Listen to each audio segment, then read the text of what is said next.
So hello and नमस्ते everyone. स्वागत है आपका इस वीडियो में। इस वीडियो में हम कंप्यूटर फंडामेंटल के वो 25 क्वेश्चन पूरे करने जा रहे हैं जो बहुत ही आवश्यक है और ट्रिपल सी के एग्ज़ाम में आते हैं। इस जो है मैं अगला वीडियो जो वो भी फंडामेंटल से ही होगा, यानी 100 क्वेश्चन हम कंप्यूटर फंडामेंटल से देने वाले हैं जो है इस सीरीज में। और ऐसे 4 वीडियोज हम देने वाले हैं इस चैनल पर।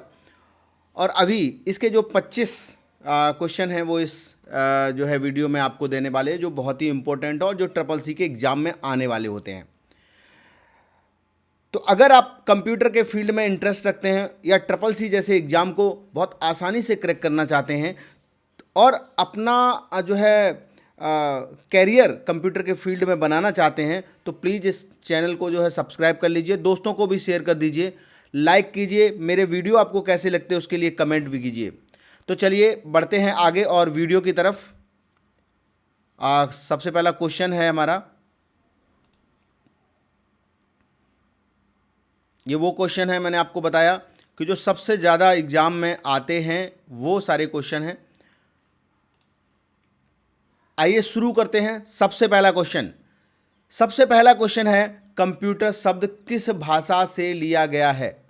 कंप्यूटर शब्द किस भाषा से लिया गया, तो सबसे पहला आंसर आ रहा है इसमें हिंदी, लैटिन, ग्रीक, अंग्रेजी। तो एक बार कमेंट करके आप बताएंगे कंप्यूटर शब्द किस से लिया गया। मैं आपको सही जवाब देता हूं, लैटिन भाषा से लिया गया। कंप्यूटर शब्द जो है वो लैटिन भाषा से लिया गया है। और ये जो है क्योंकि लैटिन भाषा में इसे कंप्यूटेयर कहते हैं और कंप्यूटेयर से ही कंप्यूट बना है और उसी भाषा से आपका कंप्यूटर शब्द बना है। अगला है कंप्यूटर का शाब्दिक अर्थ क्या होता है। कंप्यूटर का अर्थ क्या होता है, तो कंप्यूटर का अर्थ होता है गणना यंत्र। क्या होता है? गणना यंत्र, यानी गणना करने वाला। कंप्यूट का मतलब होता है गणना, कंप्यूट का मतलब होता है गणना, और जिसके माध्यम से गणना की जाती है उसको गणना करने वाला कहा जाता है। तो इसी पर्पज से इसको गणना यंत्र या गणना करना कहते हैं। आइए अगले क्वेश्चन पर चलते हैं।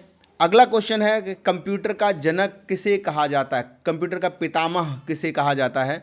तो चार्ल्स बेबेज नाम है जिनको कंप्यूटर का पितामह कहा जाता है। अगला जो है अगला क्वेश्चन है कंप्यूटर किस भाषा को समझता है। कंप्यूटर जो है मशीन लैंग्वेज को समझता है। ये बहुत ही आसान है और जो है सी जो है आंसर इसका सही है। अगला क्वेश्चन है मशीन लैंग्वेज किस आधार पर काम करती है। मशीन लैंग्वेज जो है हमारी बाइनरी में काम करती है और ये सिर्फ कहें तो दो चीज़ों को ही समझता है, यानी 2 डिजिट्स को ही समझता है, जिसे 0 और 1 कहा जाता है।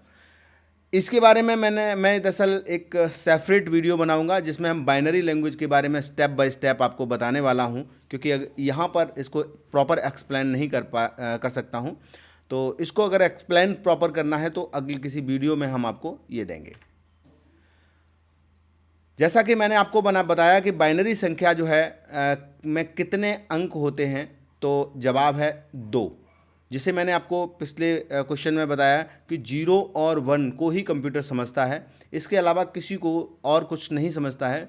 और इसी के आधार पर ये सारे जो है कंप्यूटर हमारा काम करता है। और बाइनरी संख्या प्रणाली में कितने अंक होते हैं ये प्रश्न है और इसका जवाब है 0 और 1। क्लियर है? यानी ए क्वेश्चन जो है सही है, 2, 0 और 1 होता है। ठीक है, आगे बढ़ते हैं। कंप्यूटर का दिमाग किसे कहा जाता है। मैं ये क्वेश्चन काफ़ी बार बता भी चुका हूँ, बहुत आसान है। और ये सीपीयू जो होता है वो कंप्यूटर की जो है दिमाग होता है, यानी यही वो प्रोसेसर होता है जिसमें कंप्यूटर जो सारा कुछ प्रोसेस करने का काम करता है। अगला है सीपीयू के मुख्य भाग कितने होते हैं। तो मुख्य 3 भाग होते हैं, एएलयू, सीयू और रजिस्टर। सीपीयू के 3 भाग होते हैं जिसे आप एएलयू, सीयू और रजिस्टर कहते हैं। अगला क्वेश्चन है एएलयू का मुख्य कार्य क्या है। ALU जो है अर्थमेटिक लॉजिक यूनिट जिसको कहते हैं, उसका मुख्य कार्य क्या है? देखिए, इसका जो काम है वो है गणना और लॉजिक के जो काम हैं वो करना। क्लियर है? गणना और लॉजिक के काम हैं वो करना इसका मुख्य काम है। अगला वीडियो है सेंट्रल कंट्रोल यूनिट का जो है कार्य क्या है, यानी CU जो है था वो उसका काम क्या है। तो ये कह रहा है सभी इकाइयों को नियंत्रण करना, सभी इकाइयों का नियंत्रण जो करना है वो है CU का काम, यानी कंट्रोल यूनिट का काम। आगे बढ़ते हैं। कंप्यूटर की सबसे छोटी इकाई कौन सी है? सबसे छोटी इकाई कौन सी है? ये दरअसल अगर हम कहें तो मेमोरी जो होती है हमारी कंप्यूटर में, जैसे आपकी हार्ड डिस्क होती है, रैम होती है, इसमें एक माप होती है कि कितनी सबसे छोटा जो है इकाई जो है इसको किसको कहा जाता है। तो मैं आपको क्लियर कर दूं कि ये विट जो होता है वो सबसे छोटा होता है। ये कंप्यूटर की में जो है मेमोरी की जो सबसे छोटी इकाई होती है विट। अगला है निब्बल। निब्बल जो है वन निब्बल बराबर क्या होता है? तो मैं आपको दे दूं कि 1 निब्बल बराबर होता है 4 विट। कितना होता है? 4 विट। 1 निब्बल बराबर 4 विट होता है, और ये वो भी जो है क्वेश्चन सही है। अगला क्वेश्चन है 13 नंबर का, 1 बाइट बराबर क्या होता है? 1 बाइट बराबर होता है 8 विट। कितना बिट? 8 विट। क्लियर है? फिर अगला क्वेश्चन है प्राइमरी मेमोरी का उदाहरण कौन सा है? प्राइमरी मेमोरी का उदाहरण कौन सा है? तो ये जो आपका इसमें हार्ड डिस्क दिया हुआ है, रोम दिया हुआ, पेन ड्राइव दिया हुआ और CD दिया। हार्ड डिस्क है, पेन ड्राइव है और CD है, ये सब सेकेंडरी मेमोरी है। क्या है? Secondary memory. तो जो है, और जो है रोम जो है रीड ओनली मेमोरी है, वो प्राइमरी मेमोरी के अंतर्गत आता है और ये परमानेंट मेमोरी होती है। क्लियर है? अगला क्वेश्चन है सेकेंडरी मेमोरी का उदाहरण कौन सा है? मैंने आपको बताया था हार्ड डिस्क जो है, यानी जो है वो इसका सेकेंडरी मेमोरी का उदाहरण है। रैम, रोम और कैश जो मेमोरी है, ये मेमोरी जो है सेकेंडरी मेमोरी के उदाहरण नहीं है। हार्ड डिस्क जो है हमारी वो सेकेंडरी मेमोरी के उदाहरण है। और इसके अलावा आपका पेन ड्राइव हो, जो है CD हो, DVD हो, या और कोई उपकरण जिसके अंदर हम जो है डेटा को स्टोर कर सकते हैं, वो सारे डिवाइसेस जो हैं कहें तो उनको सबको जो है सेकेंडरी मेमोरी का एग्जाम्पल कहा जाता है। आइए अगले क्वेश्चन में हम जानते हैं कि रैम किस प्रकार की मेमोरी है। रैम परमानेंट मेमोरी है, वोलेटाइल है, नॉन वोलेटाइल है या ऑप्टिकल है? तो मैं आपको बताऊं कि रैम जो है परमानेंट मेमोरी नहीं है। क्यों? क्योंकि रोम जो होता है वो हमारा परमानेंट मेमोरी होता है। ये वोलाटाइल होती है, ये अस्थाई होती है। एक होती है अस्थाई और एक जो है परमानेंट स्थाई होती है। तो ये स्थाई नहीं होती है। रैम हमारी जो होती है वो वोलाटाइल यानी अस्थाई मेमोरी होती है। अगला है रोम किस प्रकार की मेमोरी है? तो मैंने आपको बताया था कि रोम जो होता है वो हमारा परमानेंट मेमोरी होता है। क्या होता है? Permanent memory. इसके अंदर कोई भी डेटा ना तो डाला जा सकता है ना ही निकाला जा सकता है। ये रोम का जो निर्माण होते समय ही इसमें कुछ ऐसे आदेश भर दिए जाते हैं जिसकी कंप्यूटर को हमेशा आवश्यकता रहती है। तो ये रोम जो है वो हमारा परमानेंट मेमोरी होता है। क्लियर है? आगे बढ़ते हैं। सबसे तेज मेमोरी कौन सी होती है? सबसे तेज मेमोरी कौन सी होती है? तो इसमें क्वेश्चन है रैम होती है, रोम होती है, कैश या हार्ड डिस्क। तो इसमें सही जवाब जो है दिया हुआ है कैश मेमोरी जो होती है वो जो है सबसे तेज मेमोरी कही जाती है। तो इसका आंसर C सही होगा। अगला है हार्ड डिस्क किस प्रकार की मेमोरी है? मैंने आपको बताया हार्ड डिस्क जो है सेकेंडरी मेमोरी है। इससे पहले भी एक क्वेश्चन आ चुका है, हार्ड डिस्क को जो है ये सेकेंडरी मेमोरी होती है। क्लियर है? इसके बाद रजिस्टर जो है, आपको पिछले क्वेश्चन में CPU के जो है CPU जहाँ दिया था वहाँ रजिस्टर के बारे में भी बात करी थी, है ना? तो रजिस्टर जो है किसका भाग है? तो ये जो है हमारा CPU का भाग है रजिस्टर्स। ध्यान रखेंगे, ये ट्रिपल सी के एग्ज़ाम में बहुत बार ये क्वेश्चन आ भी चुका है और आगे भी ये आता है। ध्यान रखेंगे, ये क्वेश्चन बहुत ही इंपॉर्टेंट है और इसको जो है लगभग क्वेश्चन में ये एग्ज़ाम में जो है ट्रिपल सी के में ये कई बार आ भी चुका है। अगला है, कंप्यूटर किसके बिना कार्य नहीं कर सकता।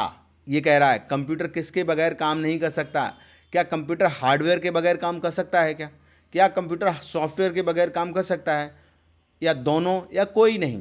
तो इसका सही जवाब होगा कंप्यूटर दोनों के बगैर काम नहीं कर सकता। हार्डवेयर है तो उसमें सॉफ्टवेयर की ज़रूरत है। सॉफ्टवेयर यानी जैसे व्यक्ति के शरीर में, मनुष्य के शरीर में जो प्राण डालने का काम करता है वो हमारा सॉफ्टवेयर है। यानी हार्डवेयर तो एक मशीन है, मशीन अकेले कोई काम नहीं कर सकती जब तक उसके अंदर सॉफ्टवेयर इनबिल्ड नहीं किया जाए।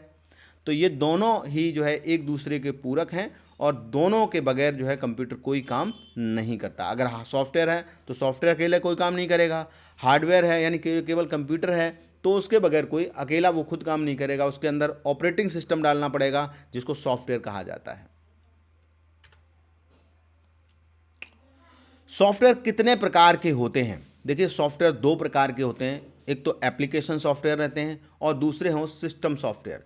सिस्टम सॉफ्टवेयर में मैं कहूँ तो इस ऑपरेटिंग सिस्टम आ जाता है हमारा, और एप्लीकेशन सॉफ्टवेयर में जिस तरीके से माइक्रोसॉफ्ट वर्ड है, एक्सेल है, पावर पॉइंट है, फोटोशॉप है, कोरल ड्रॉ है, लिब्रे ऑफिस राइटर है, ये सारे प्रोग्राम जो होते हैं वो हमारे एप्लीकेशन सॉफ्टवेयर के अंतर्गत आते हैं।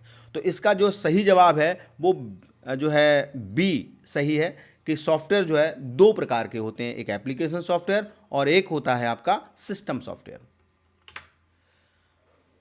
अगला है, बायोस मेमोरी में स्टोर्ड होता है। बायोस जो है वो मेमोरी में स्टोर्ड होता है, यानी इसको कह सकते हैं एक बार कि जो है रोम जो होता है, रोम के अंदर ही जो है ये कह रहा है बायोस किस मेमोरी में स्टोर्ड होता है, तो ये रोम के अंदर होता है। मैंने आपको बताया कि रोम में कोई भी डेटा डाला नहीं जा सकता, ना ही कोई निकाला जा सकता। ये एक स्थायी मेमोरी होती है, परमानेंट मेमोरी होती है, और रोम का निर्माण करते समय ही उसके अंदर ऐसे आदेश भर दिए जाते हैं जिसकी कंप्यूटर को हमेशा ज़रूरत रहती है। यानी उसके अंदर का जो बायोस सिस्टम होता है वो सब जो है रोम जो है के अंदर की जो है स्टोर्ड होता है। क्लियर है? चलिए आगे बढ़ते हैं। अगला क्वेश्चन है, बूटिंग का अर्थ क्या होता है? बूटिंग का अर्थ है ओएस को लोड करना, डेटा सेव करना, वायरस हटाना या शट डाउन करना। चार जो है आंसर दिए हुए हैं, इसमें सही आंसर जो है ओएस को लोड करना। बूटिंग क्रिया उसको कहते हैं जब हम कंप्यूटर में स्विच दबाते हैं और उसके बाद जो एक प्रोसेस चलती है जिसमें कुछ नंबर आते हैं, इसके बाद वो प्रोसेस चलती है जिसमें विंडोज़ लिख के आता है और इसके बाद जो प्रॉपर तरीके से डेस्कटॉप हमारा ले आता है, उसके बीच की जो प्रोसेस होती है उसको बूटिंग क्रिया कहते हैं। क्या कहते हैं? बूटिंग। तो ये जो है आप, और इस समय पर क्या होता है? इस समय पर होता है ऑपरेटिंग सिस्टम यानी विंडोज जो है लोड होता है हमारे सिस्टम पर, तो उसको जो है बूटिंग कहते हैं। अगला और इस वीडियो का आखिरी प्रश्न है, कंप्यूटर में डेटा किस संख्या प्रणाली में प्रोसेस होता है? बहुत ही महत्वपूर्ण प्रश्न है और कई बार जो है एग्जाम में आ भी चुका है, कई बार ये एग्जाम में आ चुका है। तो कंप्यूटर में डेटा किस संख्या प्रणाली में प्रोसेस होता है? डेटा होता है हमारी बाइनरी लैंग्वेज में। काय में होता है? बाइनरी लैंग्वेज में। ध्यान रखेंगे, ये बहुत ही इंपॉर्टेंट क्वेश्चन है। केवल आप रट लो, बहुत अगर ज़्यादा जो है इसमें फील्ड में नहीं गए हो, फंडामेंटल बहुत ज़्यादा पढ़ा नहीं है, तो इसको रट लीजिए तो ये काम ट्रिपल सी में आपके बहुत ज़्यादा आ जाएगा। तो ये थे वो क्वेश्चन जो हम आज इस वीडियो में आप लोगों को देने वाले थे, और ये बहुत ही महत्वपूर्ण वीडियो है और इसके अंदर जो क्वेश्चन हम आपको देते हैं एक सीक्वेंस में इस तरीके से देते हैं ताकि जो है आप एक अच्छी तैयारी अपनी कर पाएँ और कंप्यूटर के फील्ड में एक अच्छा कैरियर बना पाएँ। दरअसल ट्रिपल सी कोर्स जो हमारा होता है ये बहुत ही बेसिक कोर्स होता है जिसमें कंप्यूटर की बेसिक जानकारी जो है हम आपको देते हैं। दरअसल गवर्नमेंट भी चाहती है कि कंप्यूटर में लोगों को अगर बेसिक नॉलेज है तो जिस सेक्टर में जिस तरीके की नॉलेज की ज़रूरत है उस सेक्टर में उस तरीके के जो है से काम चल जाएगा। यानी कंप्यूटर का बेसिक तक सामने वाले को अगर आता है तो वो काम चला लेते हैं। तो ये एक बहुत ही बेसिक प्रोग्राम है। है ना। तो उम्मीद करता हूँ ये वीडियो आपको पसंद आया, क्वेश्चन में आपको बहुत सारी नॉलेज मिली। अगर आपको इस वीडियो पसंद आया और अभी तक अगर आपने मेरी वीडियो जो है हमारे चैनल को सब्सक्राइब नहीं किया तो प्लीज़ चैनल को सब्सक्राइब कर लीजिए, इसलिए क्योंकि हम इस पर बहुत सारे ऐसी इन्फॉर्मेटिव वीडियो लाते रहते हैं जिसमें कंप्यूटर के से कोर्सेज से संबंधित, कंप्यूटर के क्वेश्चन से संबंधित, ट्रिपल सी संबंधित, ओ लेवल से संबंधित या अन्य फील्ड जैसे अकाउंटिंग है आपका, या फिर आपका डिज़ाइनिंग है या ग्राफिक डिज़ाइनिंग है, इससे रिलेटेड कोई भी क्वेश्चन होंगे वो आपको इस वीडियो पर जो है इस चैनल पर आपको मिल जाएंगे। और अगर आपका कोई दोस्त ट्रिपल सी की तैयारी कर रहा है तो प्लीज़ चैनल को जो है आप सब्सक्राइब कर लिए, दोस्तों को भी शेयर कर दीजिए, ताकि आने वाले जो भी वीडियो हैं जो बहुत महत्वपूर्ण जो ट्रिपल सी क्रैक करने वाले वीडियो हैं वो आपको बहुत आसानी से आपका उसका सबसे पहले आपको नोटिफिकेशन पहुंच जाए, इसलिए आप जो है इसको सब्सक्राइब कर लीजिए। अगले 3 वीडियो कंप्यूटर फंडामेंटल के हम जो है लाने वाले हैं, तो प्लीज़ जो है कंप्यूटर फंडामेंटल के हम 100 क्वेश्चन देंगे। ऐसे ही ट्रिपल सी के स्टेप बाय स्टेप हर एक जो है क्वेश्चन आपको, इसमें 1100 प्लस क्वेश्चन हम आपको जो है ट्रिपल सी के देने वाले हैं बहुत ही जल्दी। तो चलिए मिलते हैं अगले वीडियो में, और तब तक के लिए जय हिंद।